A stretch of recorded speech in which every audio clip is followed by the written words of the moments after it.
Assalamualaikum warahmatullahi wabarakatuh. Shalom, Om Swastiastu, Namo Buddhaya, Salam Kebajikan. Tak kenal maka tak sayang, izinkan saya memperkenalkan diri. Nama saya Cahiris Gesaiha dengan NIM 2025-0308-037. Saya dari Fakultas Ilmu Kesehatan, Program Studi Bioteknologi.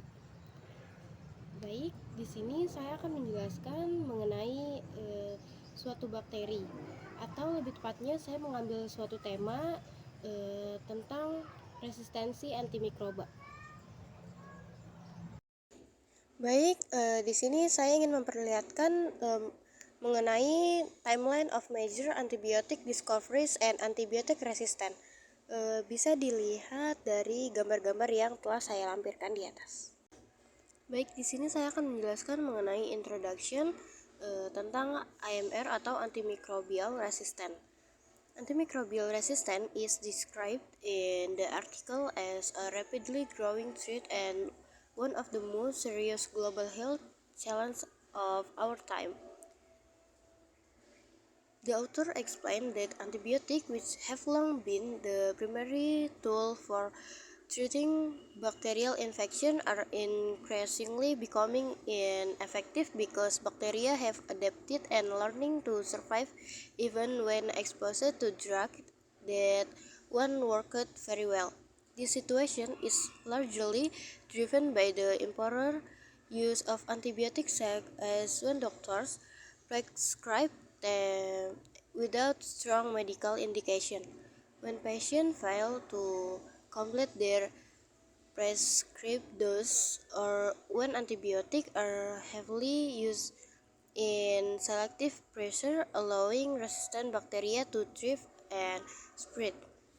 Environmental contamination from antibiotic waste in hospital, agriculture, and sewage system further accelerate the evolution and transmission of resistant gens. Resistant bacteria is not limited to hospital. It occurs widely in communities and even throughout the food chain.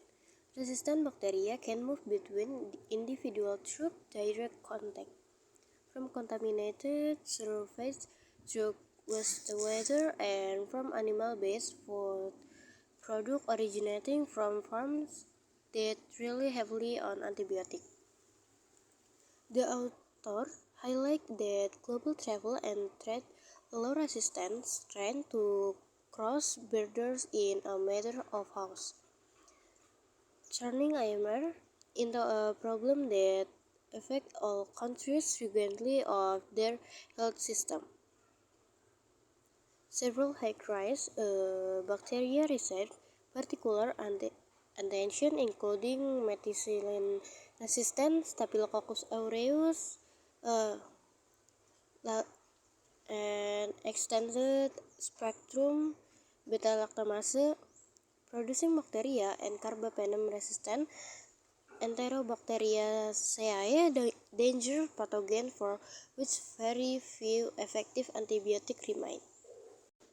Nah, di sini ada gambar mengenai antibiotik target dan mekanisme of drug resistance. Jadi target-target dari antibiotik ini sama mekanisme dari si obat resistensi ini. Baik, kita lanjutkan lagi. The article gives detailed insight into the biological mechanisms that allow bacteria to evade antibiotics. Some bacteria produce enzymes that break down the drug, while others modify internal cellular targets so that antibiotic cannot bind. Many also possess efflux pumps, molecular pumps, that actively pass antibiotic out of the cell before the drug can cause damage. What makes MRI especially alarming is that many resistant traits are carried on plasmid, small pieces of DNA that bacteria can easily transfer to one another. This means resistance can spread rapidly across different bacterial species, even if only one population was entirely exposed to antibiotics. The horizontal gene transfer allowed resistance to outpace the development of new drugs. Selanjutnya ada discussion. The consequences of MRI are far-reaching and extend far beyond the immediate difficulty of treating infection. Conditions that were once mild, such as urinary tract infection or mere wound infection, now have the potential to become life-threatening and require prolonged hospitalization. Healthcare costs rise significantly as patients need longer treatment, more expensive medication, and sometimes drugs that cause more side effects.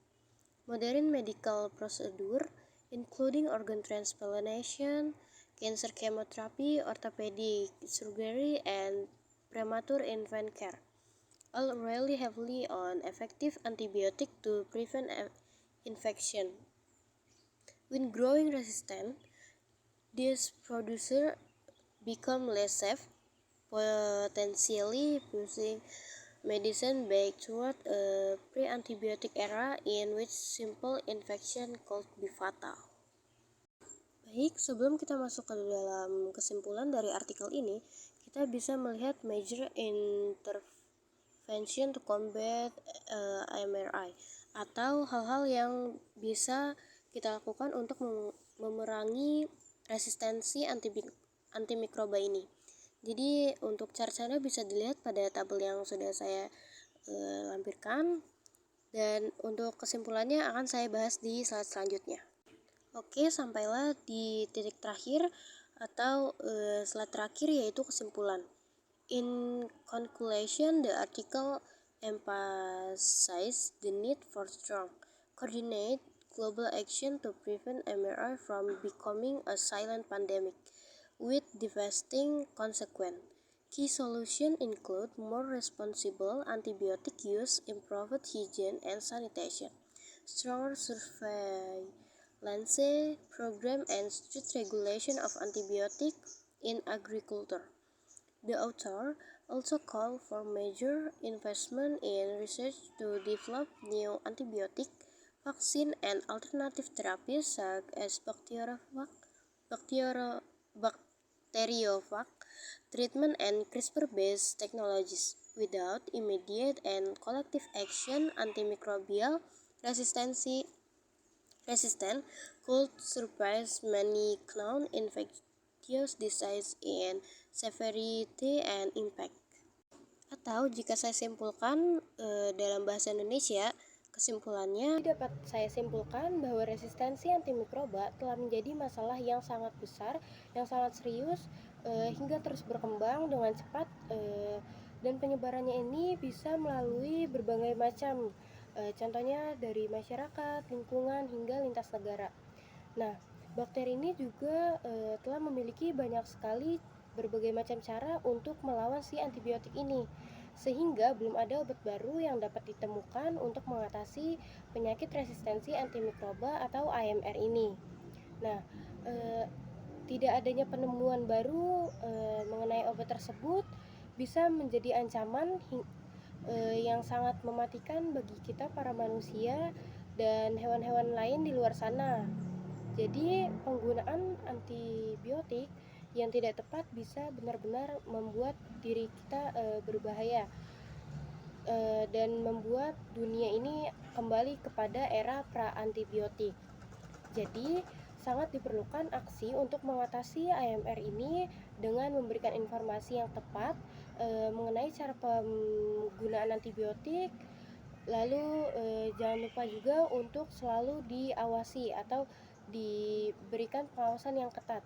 Selain itu juga perlu investasi dalam bidang obat, dalam penelitian obat seperti vaksin atau alternatif lain. Jadi benar-benar semuanya harus dilakukan secara cepat dan tepat sebelum ancaman ini menjadi lebih besar dari penyakit-penyakit menular lainnya. Baik, selesai sudah penjelasan yang saya jabarkan tadi. Semoga semuanya bermanfaat. Kurang lebihnya mohon maaf.